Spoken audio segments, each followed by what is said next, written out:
अस्सलाम वालेकुम। अच्छा, ये आपका टॉपिक है शार्ट क्वेश्चंस के हिसाब से थ्री फेज एसी सप्लाई। अच्छा, इसमें आपके पास स्कॉलर है जो पास पेपर्स वगैरह हैं, उसमें जो भी क्वेश्चंस इस टॉपिक में से एक्सरसाइज में जहाँ जहाँ भी आए हैं, आप वो क्वेश्चंस के आंसर क्वेश्चन लिख के नीचे आंसर उनके लिख सकते हैं।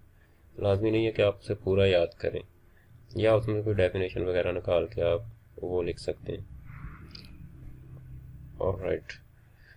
और एमसीक्यू का कोई पॉइंट मिस नहीं करना। इसको अच्छे तरीके से समझाया है फ्रेंड्स फिजिक्स वाले ने वीडियो एनिमेशंस के थ्रू, तो उसको समझ लेना भी एक अच्छा फायदेमंद होगा।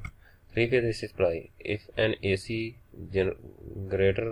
generator has three coiled inclined at 120 degree to each other, मतलब 120 डिग्री का डिफरेंस होगा। पहला 120 डिग्री पर होगा, इस 120 डिग्री में मजीद 120 ऐड करना है तो ये बन जाएगा 240।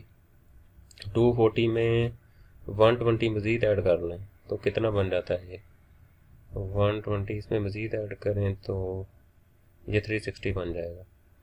तो सारी तीन कॉइल्स होंगी, उनमें 120 डिग्री का फेज डिफरेंस होगा, एंगल डिफरेंस होगा।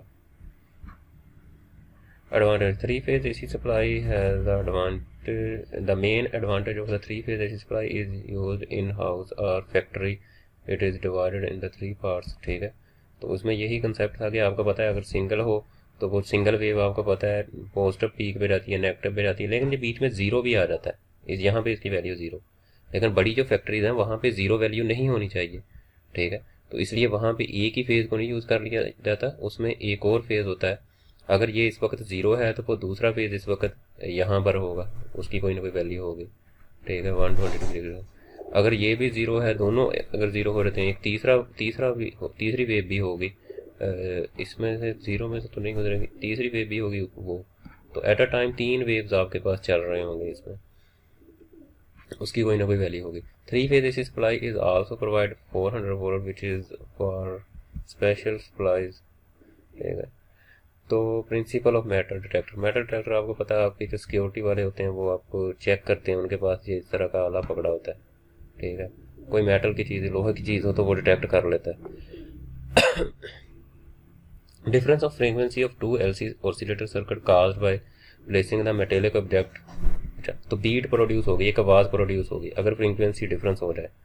ठीक है, और फ्रीक्वेंसी डिफरेंस कैसे क्रिएट होता है, ठीक है, वो भी उसने समझाया होगा। अच्छा, ये तीन वेव्स हैं, एक ये डॉटेड लाइन वाली है, एक रेड है और ये एक लाइट सा कलर है, तो तीनों देखें।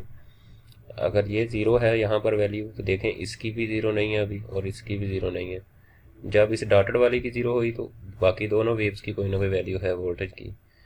तो सिमिलरली जब रेड वाली की ज़ीरो हुई है तो बाकियों की ज़ीरो नहीं है।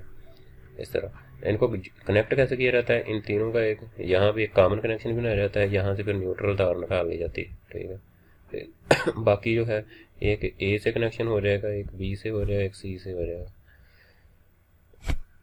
मेटल डिटेक्टर बीट प्रोड्यूस होगी, देखें दोनों फ्रीक्वेंसी का डिफरेंस है एफ ओ बी एंड ओ ए। ये बी का सर्किट है आपके पास, अगर और ये आपके पास ए का सर्किट है। जैसे ही फॉर एग्जाम्पल एक बंदे ने पिस्तौल रखा हुआ है अपनी जेब में, तो जैसे वो चेक करेगा तो इसकी फ्रीक्वेंसी कैसे हो जाएगी, मेटल आने की वजह से। आपको पता है कैपेसिटर लगा हुआ है और इंडक्टर लगा हुआ है। ठीक है, और इसमें भी कैपेसिटर लगा हुआ है और इंडक्टर एल ए लगा हुआ है। फॉर एग्जाम्पल इधर आता है इस साइड पे, ये पिस्टल रखा हुआ है, इसने मेटल का बना होता है, आपको पता लोहे का मोस्टली उसमें होता है।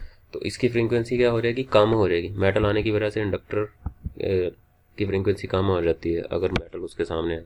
तो एक की फ्रीक्वेंसी कम हो जाएगी, एक की ज़्यादा हो जाएगी, उसकी वजह से क्या प्रोड्यूस होगी, बीट प्रोड्यूस होगी, स्पीकर लगा होगा, आवाज़ प्रोड्यूस हो जाएगी।